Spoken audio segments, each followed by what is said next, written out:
So you want to know about the weirdest chapter in the entire Bible? Angels mating with humans, producing savage beasts called the Nephilim. Wait, what? Does it really say that? Let's investigate the mystery that is Genesis 6, 1 through 4, the intro to the flood story.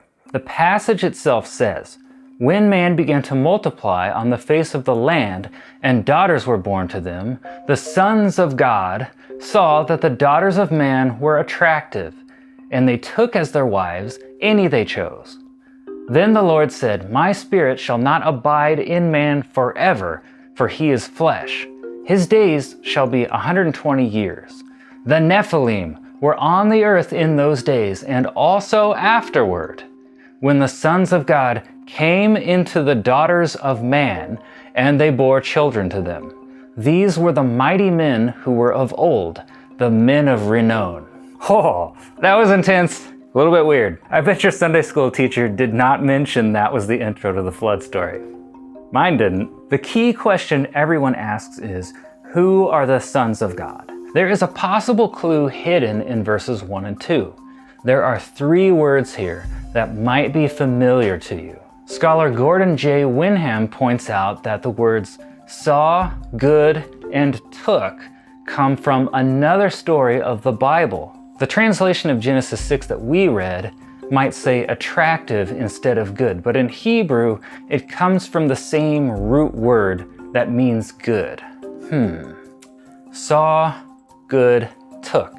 It's kind of a bit like caveman speak, but does that sound like any other story to you? Something else from Genesis, perhaps? The author of Genesis 6 was mapping this story on top of another story. Are you ready for it? Let me show it to you. Genesis 3, verse 6. "So when the woman saw that the tree was good for food, she took of its fruit." Aha! Genesis 6, 1 through 4 is using language from Genesis 3, linking the 2 stories. The author is trying to make you think of the fall of Adam and Eve. Why would he do that? I think he's trying to tell you that the story of Adam and Eve taking forbidden fruit is the key that you need to understand Genesis 6. The writers of the Bible actually used strategies like this a lot, so be on the lookout for them whenever you read the Bible. So if we use this key, what do we learn? There's actually 2 possibilities. If the sons of God are human, what we have here is a repeat of the fall of Adam and Eve, just on a much larger scale. But if the sons of God are angels, then Genesis 6 is about the fall of the angels. Now they're in the position of Adam and Eve taking forbidden fruit in the form of human women.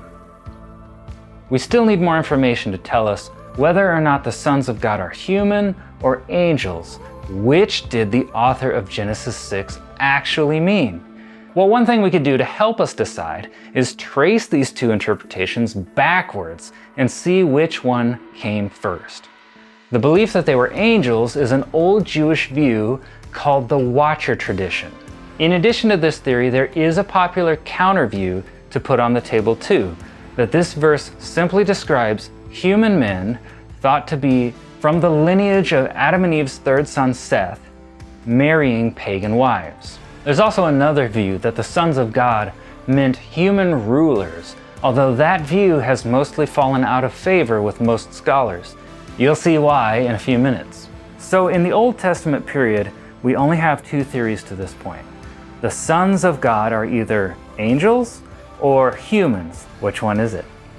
Well, one of the oldest appearances of the phrase sons of God appears in the writings of Israel's Canaanite neighbors, a northern port city called Ugarit. Their text was called the Baal cycle, and it dates anywhere from 1500 BCE to 1300 BCE. And in it, the phrase sons of God referred to beings that are basically the equivalent of angels. They're the gods of their divine pantheon. After that comes a whole mix of biblical writings. Jewish writings from the Second Temple period, the Dead Sea Scrolls, you may have heard of those. A whole bunch of writings from the early Christian church fathers. So which writings support a human interpretation of the sons of God? We have three major documents in support of this view. Take a look at the dates. Notice there's nothing here from the Old Testament period. Isn't that interesting? It's worth noting that Israel was called God's son, an analogy in the book of Exodus chapter 4 verse 23. But most scholars don't think that's quite the same thing as the phrase we're looking for.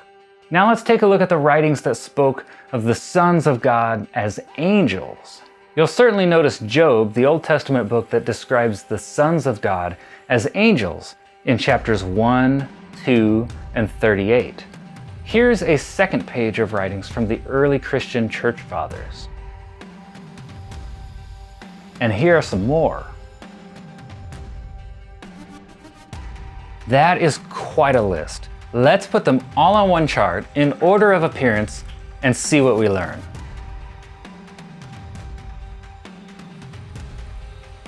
Uh-oh.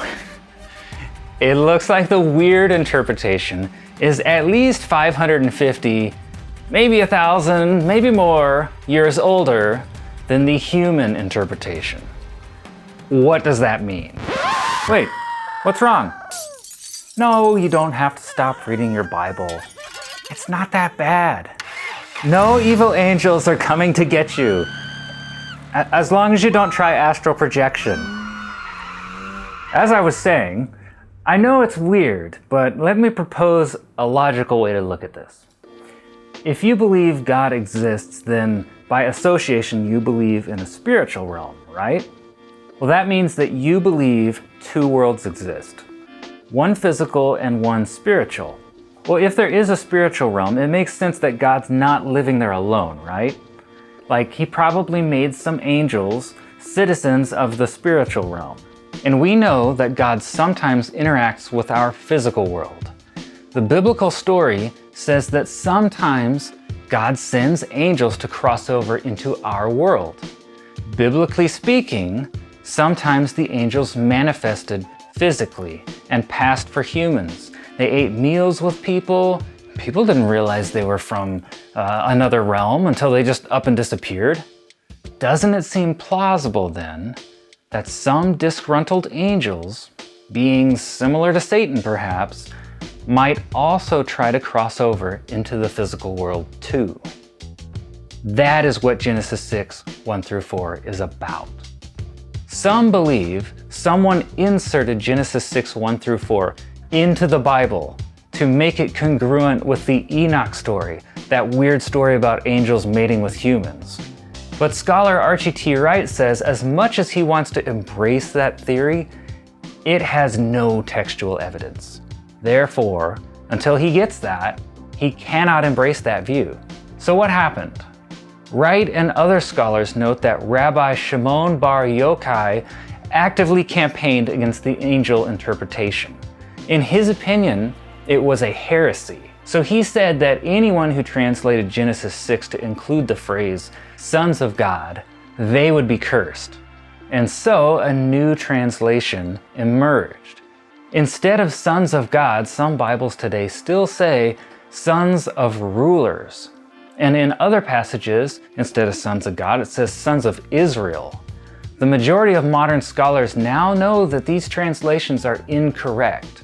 But not all Bibles have updated yet. So check your Bible and see what it says. Now there is one more view to throw on the table. That's Philo of Alexandria. Now he had sort of a hybrid view. He lived during Jesus' lifetime and a little bit after. He thought the sons of God were angels, but they were souls that descended to earth and became human, where they were then overcome by the passions of the flesh. So it's sort of a hybrid between the two views. But in this theology, it seems the Nephilim giants were a metaphor for lust and the lusts of the flesh. Some scholars will argue that Philo's view was influential moving forward, while other scholars such as David Runia will say that Philo's views were either rejected or ignored by the Jews. He obviously had kind of his own ideas. Scholars also debate as to whether or not Philo was even aware of the Watcher tradition, so maybe that accounts for why his views are a little bit different. It seems possible that Philo's writings, called De Gigantes, marks the point in time when the story about the sons of God evolved from something thought to be historical into an allegory. It is an interesting take. So if you choose to view the intro of the flood story as an allegory, then the question you'll want to ask is, what truth is this allegory trying to tell us? What are we supposed to learn from this? A final question for Christians who are uncomfortable with the angel theory. Is this theory really any weirder than the virgin conception of Jesus? If you think about it, it's almost the same thing. Almost.